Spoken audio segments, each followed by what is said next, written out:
Alan's busy right now, but you may go in.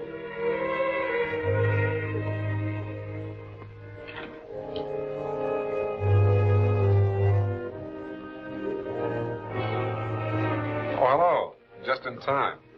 Did you ever see one of these gadgets before? It's a tape recorder. Yeah, it records sound like a phonograph record. Then you can play it right back. Oh, I'm sorry. This is Lieutenant Evans. Don't be sorry. We've met. Miss Rogers. Mr. Ronald Lewis. How do you do? And Mr. Goofy Madden. Miss Rogers and these gentlemen are going to help us solve the murder of Clayton Kimball, the novelist. Maybe you've read some of Kimball's mystery stories. If you haven't missed anything. Mr. Kimball didn't hold the police in very high regard. In his stories, he pictured them as somewhat stupid. That guy. It's easy enough to solve murders when you dream them up out of your own head, when they really happen. I agree with you. Kimball was shot to death a week ago last Sunday evening at his home out north of town. The crime was discovered after a neighbor phoned the police and complained about the persistent barking of Kimball's dog. When a patrolman went to investigate, no one answered his knock. Then when he tried to open the front door, rather than harm the dog, the patrolman started around to the back door. On the way, he saw something that made him put in a call to Lieutenant Evans of the Homicide Division. Miss Kelly and I arrived at the house about half an hour later.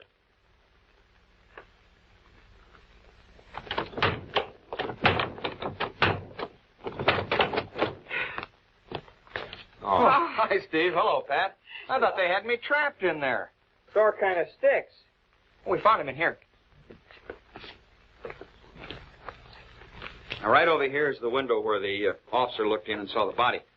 Mm-hmm. You said the patrolman saw a man leap out of the window and run away.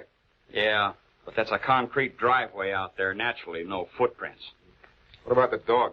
It's locked up in the kennel out in the yard. You know, we had to get a guy from the Humane Society to handle it. If you'll come over here, show you what we got to work with. See this broken teacup? And this one? That just means there were two people present.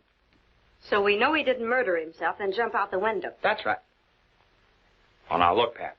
Can I be the detective this time? Well, sure. Thanks. Anyway, we know whoever it was smoked a lot of cigarettes. Unless Kimball smoked them all himself.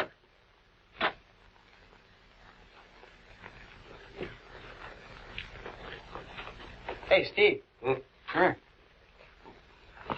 Not bad, huh? Well, with love to the best client a literary agent ever had, Kay Rogers. Look who she's got next door to her. That's Goofy Madden. He used to be a gangster. I know. Well, wonder what he used this gadget for. He probably dictated his stories into it. See what gives. To the police. This is Clayton Kimball. I have just been shot, and I know that I am dying. You police have always resented the fact that I have called you stupid in my stories. All right, if you're not stupid, let's see you solve my murder. I'm going to give you all the clues. Then, if you're bright enough to put the pieces together, you'll know who killed me. Ready, coppers? All right, get this. Just before the shot was fired, the killer, my best friend and myself, had spent a pleasant evening together. Who was the killer? Well, listen, it's as simple as the police force.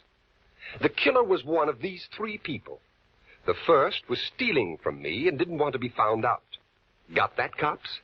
The second became too important and was fired. Am I going too fast for you? All right, then. The third double-crossed me and became too friendly with my best friend. 3 suspects. Count them if you can count. I've given you the motives of each, and I've even told you who the killer is. Now let's see you so-called brilliant detectives get to work. I'll be watching you from heaven.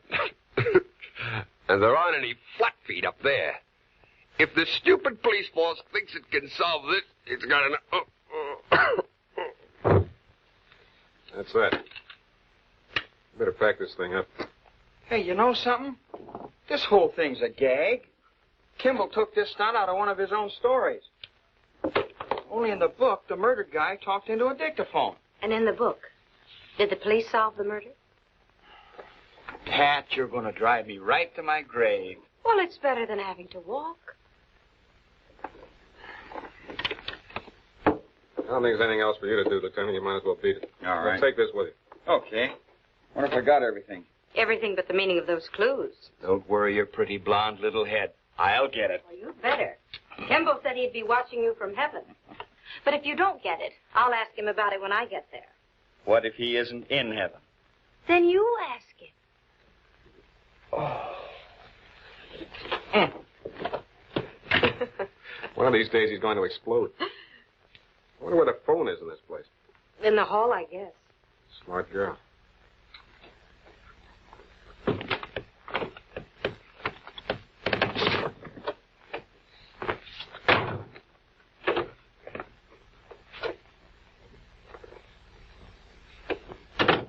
Hey, fella, you kind of scared me. Really? Yeah, See, don't I know you? Maybe. I know you. You're Goofy Madden. Sure, everybody knows me, but, I'm Steve Allen. Oh, the prosecutor. Sure. Sure. You're kind of funny, ain't it, us meeting this way? You know, you're off for something me up once. You here to see, Clay Kimball? Yes, in a way. Well, I guess he ain't around, huh? No, I guess he ain't. I work for Kimball, you know that, don't you? I've given him some dope on a book he's writing. Clay says I've got a colorful vocabulary. He had me talking into a recorder. What's the real reason you're here? Well, I just told you, didn't I? Clay's writing a book. As a matter of fact, it's the story of my life. I said the real reason. Okay, so I did work for Kimball. Only we didn't get along so good and he fired me. Pay off like he said he would, so I dropped around to get what's coming to me, that's all. Did you know he'd been murdered? Murdered? Hey, wait a minute, Bud. Who's kidding who? Oh, so that's your racket, huh? That's why you was waiting here for me. You figured to make me the fall guy, huh? You figured to pin a murder rap on me. I didn't say you killed him. Brother, you ain't even gonna get a chance to say it. Better put that gun away, man. Look who's talking. Your office framed you once. Framed me on a hold-up rap. You ain't gonna get a chance to send me up on no murder rap. I'm gonna let you have what's coming to you, Bud. And here it comes.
Smart guy.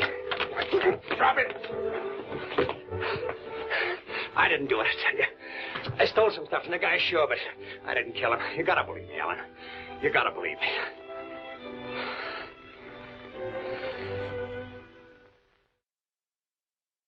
Goofy Madden was taken into custody for illegal possession of a weapon and assault with intent to kill. He has since been held by the police. Sure, but you couldn't pin Kimball's killing on me. I got an alibi. I can prove where I was when it happened. How do you know when it happened? Well, I read it in the papers, copy. Speaking of papers, I wonder if you've seen this. Came out the day after the murder. And here's one that came out a couple of days ago. Police still stymied by author's clues. Baffled by writer's tips on own murder. See, the newspapers haven't been any kinder to the police than Clayton Kimball was. Yeah, I'd like to see those newspaper guys figure out that recording. I'd like to tell you what happened when I visited Kay Rogers, the literary agent, the day after the murder. I know it's difficult for you to talk about Mr. Kimball, Miss Rogers, but it's necessary. You're his literary agent, I believe. I was his agent, yes. He discharged me last week. Oh, why? I don't know. When I first met Clay, he was a nobody. I built him up, made him a success. Just a couple of weeks ago, I arranged a new contract with Lewis and Fraser, the publishers. You must have had some reason for discharging you. I think perhaps he resented the part I played in his success. Is there anything else you want to know, Mr. Allen? Yes, two things. Where can I find a copy of that contract that Kimball signed? I don't have one here. Maybe there's one at his house. All right, I'll have a look tonight. What was the other thing? Miss Rogers, were you in love with Mr. Kimball? Well, you don't have to tell me. I can guess that you were.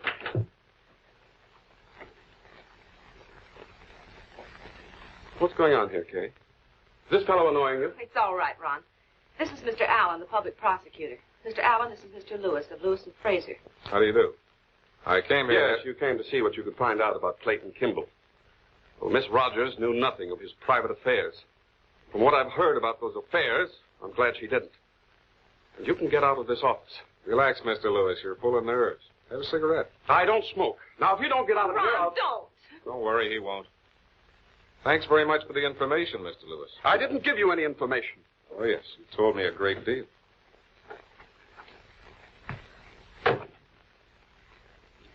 So, while you didn't know it at the time, Lewis, you did give me some information. Until then, I hadn't realized that you were in love with Miss Rogers. And not only in love, but insanely jealous. I found that out in Miss Rogers' office. Yeah, that's the way it goes when you're working on a case like this.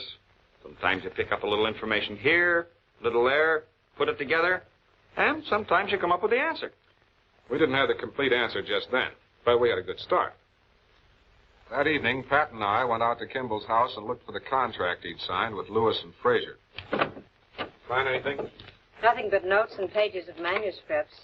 I wonder if he kept his business papers upstairs. That's a thought. I'm going to take a look. You finish up with it. All right.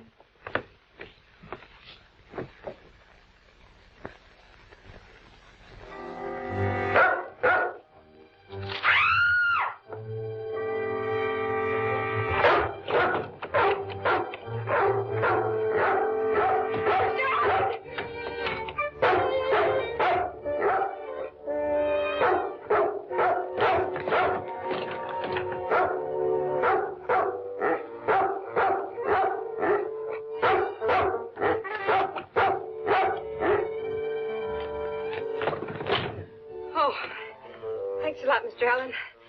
That dog was really hungry. Well, I hate to deprive him of a meal, but I need my secretary more than he does. Oh, I see you found the contract. Yeah, let's go. I think we've got everything we need now. All right. Yes, we have everything we need to prove who killed Clayton Kimball, except for one thing. What one thing is that? Let me show you what we do have. We have Kimball's contract with Lewis and Fraser. We have the full ashtray found in Kimball's study, the teapot, and the two teacups, one of them broken, which prove that Kimball did have a visitor shortly before his death. Well, that's what I said, remember? Somebody who drank tea and smoked cigarettes. Well, that lets me out. I ain't a tea drinker type. I don't smoke. You can ask anybody. It happens I'm not asking, I'm telling. All right, now, who killed Clayton Kimball? Well, Kimball himself left us some clues on this recording machine. He said that there were 3 suspects. The first was stealing from him and didn't want to be found out. The second became too important and was fired. And as for the third, this is what he said. And became too friendly with my best friend. Hey, I forgot about that. Who was Kimball's best friend? Well, that's the answer to the whole affair, Lieutenant. And in just a few moments, I think we'll have that answer for you. Yes, Miss Kelly. Clayton Kimball's friend is out here. Oh, have the officers send them in.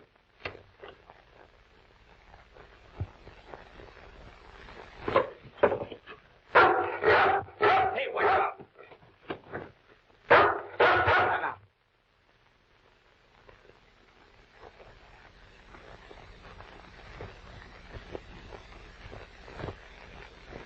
Just watch it, Chief.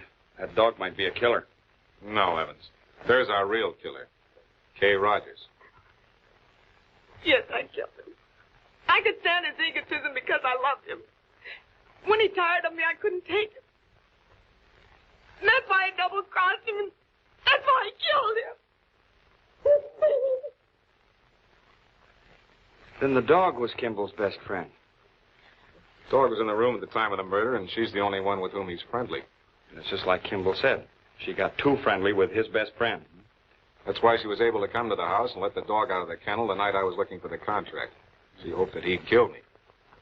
How about the double cross? That was the contract she negotiated with Lewis and Fraser by which the publisher got most of the money. That makes Mr. Lewis the friend who was stealing. And Goofy Madden is the friend who got too important. Hey, Chief, you said we had everything figured out but one thing. Now, what was that? The policeman said he saw a man leaping out of the window. Who was the man? Man. I got it. Miss Rogers in slacks. Good boy. I wonder if old Kimball still thinks us cops are dumb. Thanks for being with us. We're always glad to have you here on these cases.